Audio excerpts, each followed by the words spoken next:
থোকায় থোকায় ঝুলছে কলেজ ছাত্র শামীমের বাগানে সুস্বাদু লাল আঙুর। ইউটিউব দেখে চাষ করা এই আঙুরে লাখপতি হয়েছে মাত্র ২১ বছর বয়সী শামীম। অনেকজন অনেক কথাই বলছিল এই চাষের বিষয়তে যে ও সাফল্য হইতে পারবে না, কিন্তু এটা অবাস্তব বিষয় একটা, যে বাইরের দেশে বিভিন্ন জায়গায় রপ্তানি হয় আঙুর, আমাদের বাংলাদেশেও যে হবে এরকম আমরাও ভাবতে পারিনি কখনো। চুয়াডাঙ্গা সদর উপজেলার গাড়াবাড়িয়া গ্রামের কলেজ ছাত্র শামীম হোসেন লাল জাতের আঙুর চাষ করে নজর কেড়েছে সবার। ইউটিউবে একটি ভিডিও দেখে অনুপ্রাণিত হয়ে আঙুর চাষে আগ্রহী হয় শামীম। এরপর ২০২৪ সালে পরীক্ষামূলকভাবে মাত্র ৮ কাঠা জমিতে আঙুরের চারা রোপণ করেন। এখন সেই বাগানে থোকায় থোকায় আঙুরে ভরে গেছে গাছগুলো। প্রধান কথা হচ্ছে আমি একজন স্টুডেন্ট। বাইরের দেশের যত ডিমান্ডেবল আমরা যে ফলগুলা খাই, তো তার ভিতরে যেমন আঙুর আছে, আপেল আছে, তো এইগুলা বিদেশের মাটিতে যেহেতু হয়, তো আমার চিন্তা ছিল যে দেশের মাটিতে কেন হবে না। ওয়ালটন টেলিভিশন মাত্র ২৫,৪৯০ টাকায় পাচ্ছেন গুগল টিভি। তাই আমার এই চিন্তাধারা থেকে আমি উদ্যোগ নিই যে আমি আঙুরের চাষ করব। ২৪ সাল থেকে আঙুর বাগানের চাষ করার উদ্যোগ নিই এবং ২৪ সালে বিভিন্ন জায়গা থেকে আঙুরের চারা সংগ্রহ করি। এক পর্যায়ে লাগানোর পরে এখন দেখতে পাচ্ছেন যে অবস্থাটা কি। এই ৮ কাঠা জমিতে আঙুর চাষে তার খরচ হয়েছে প্রায় ২ লক্ষ টাকা।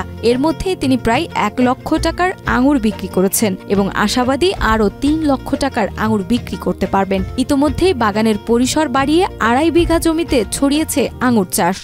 আমার এই বাগানটা মূলত ৮ কাঠা জমিতে, এবং এই ৮ কাঠা জমিতে আমার এই পর্যন্ত ২ লক্ষ টাকার মতো খরচ হয়েছে। অলরেডি আমাদের ১ লক্ষ টাকার আঙুর সেল করা হয়ে গেছে, এখনো আশা করছি ৩ লক্ষ টাকার উপরে সেল করতে পারবো। তো তাতে করে আমার এই ৮ কাঠা জমিতেই আমি ৪ লক্ষ টাকার উপরে বিক্রি করতে পারবো এবং পরবর্তী বছরগুলোতে এত খরচ হবে না। শামীম জানায় গত বছর থেকে এবারের ফলন পেয়েছেন বেশি। তাকে দেখে অনেকেই আগ্রহী হচ্ছেন এই আঙুর চাষে। অনেকেই তার থেকে পরামর্শ নিচ্ছেন এবং আঙুর চাষ শুরু করেছেন।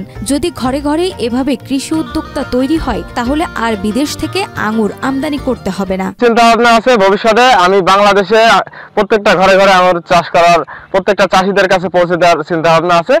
তো তার মাধ্যমে যেন বাংলাদেশের মানুষ দেশের মাটিতেই আঙুর চাষ করে তারা নিজেরা খেয়ে পাশাপাশি বাইরের দেশে রপ্তানি করতে পারে। এদিকে শামীমের আঙুর বাগানে দেখা মেলে এক অভিনব পদ্ধতি, যে পদ্ধতিতে পাখি ও পোকামাকড়ের হাত থেকে রক্ষা করা হচ্ছে সুমিষ্ট আঙুরকে। শামীমের এই আঙুর বাগান দেখতে ও আঙুর কিনতে দূর দূরান্ত থেকে ছুটে আসছে অনেকেই। কয়েকদিন ধরে শুনছি যে আমাদের চুয়াডাঙ্গা জেলায় লাল আঙ্গুর চাষ হচ্ছে।